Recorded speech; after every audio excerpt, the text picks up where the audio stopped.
New tonight, 4 middle school football players are kicked off their team in Comstock. News Channel 3's Maria Serrano spoke with a couple of those players, their parents, and the superintendent to figure out exactly what's going on here and why this is happening mid-season. Maria? Erica, 4 families were told this week they wouldn't be allowed to continue participating in Comstock's youth football program. The superintendent says the district's rules are clear. These families aren't eligible, but the parents of those kids are wondering why this rule is just now being enforced 6 weeks into the football season. On the ball, let's go. I played on that team for a while, and I was really liking it. I played for a couple years.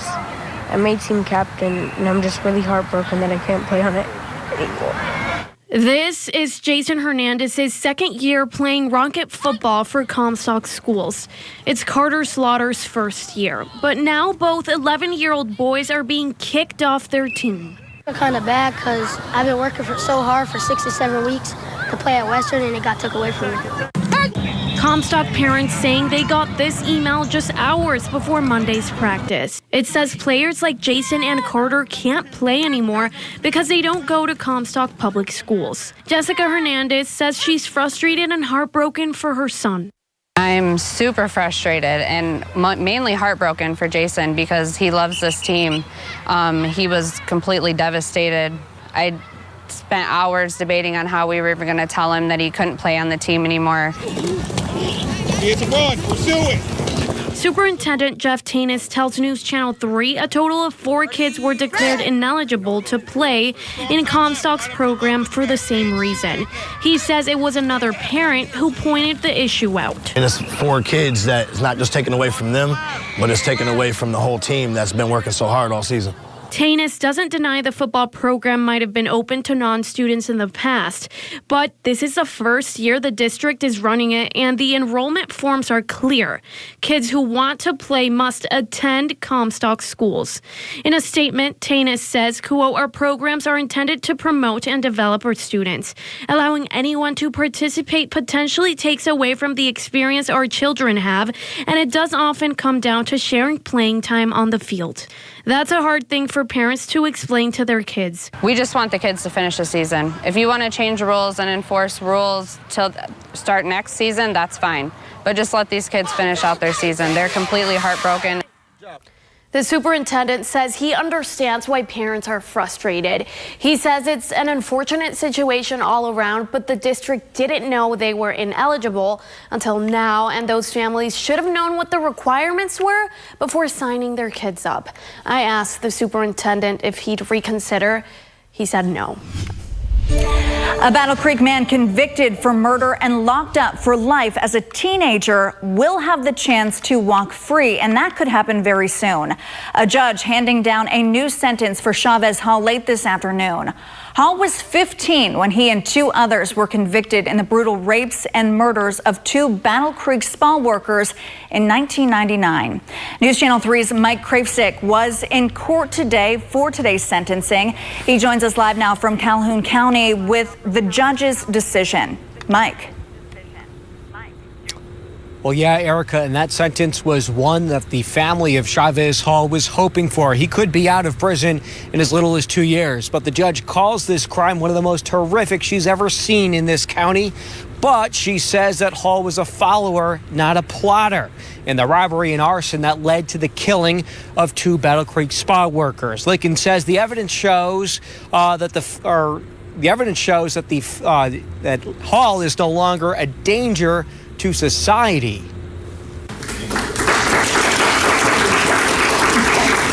A sigh of relief in the courtroom this afternoon as family members of Chavez Hall react to the new sentence. The appropriate sentence in this case is 25 to 60 years in the Department of Corrections. Judge Sarah Lincoln's decision means the 39-year-old could be out of prison in as soon as 2 years.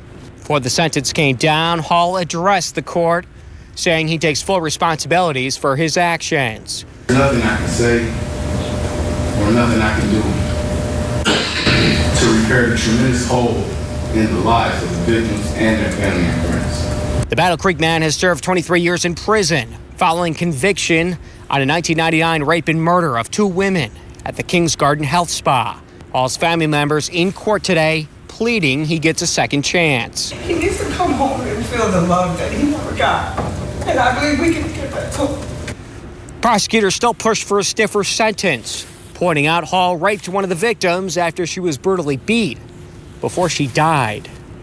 His defense attorney is arguing he came from a broken home and suffers from cognitive issues. The emotional neglect that Dr. Caldwell talked about made him very, very vulnerable to the conduct of the co-defendants in this case. In her ruling, Judge Lincoln says she believes Hall can become a productive member of society. I mean, to give you a term of years has been sufficient discipline, particularly in light of the progress that you have made while you were in the Department of Corrections. Hall is one of the final juvenile lifers to be resentenced here in the county following a 2016 Supreme Court decision. Prosecutors withdrew their intent to seek life without parole early last year. Meanwhile, no families or representatives of the two spa workers who were killed were here in court today. Michigan should know who won much sooner on election night. State lawmakers and Governor Gretchen Whitmer striking a deal on proposals to streamline the vote. News Channel 3's political reporter Rachel Louise Just tells us how that could change on Election Day. Steps to restore voters' confidence in elections are coming, lawmakers say, after months of negotiating on issues related to the election. When you're going through these negotiations, you want everybody to win something. But I think motivated everybody is to really work to make sure that we are protecting our voters and ensuring that our voters have access. Negotiations for this specific set of proposals have been ongoing for the last 6 months. I'm very excited that we're able to bring this to a close. The Dems in the legislature have been pushing for pre-processing since at least 2020. It is going to be good. It really could have gone further to match other states, which take 2 or 3 weeks of time before the election day to pre-process their absentee ballots. Democrats have asked for 2 weeks, though they're settling with 2 days. But adding another day, expanding the scope of it, is going to create less chaos on election night and expedite the reporting of these results. Pre-processing means clerks can open up and prepare ballots for counting, but they can't actually count them until Election Day. My hope is that in this election, if we can get some more time, we'll have expedited results and nobody can use false, contrived conspiracy theories to question our election results.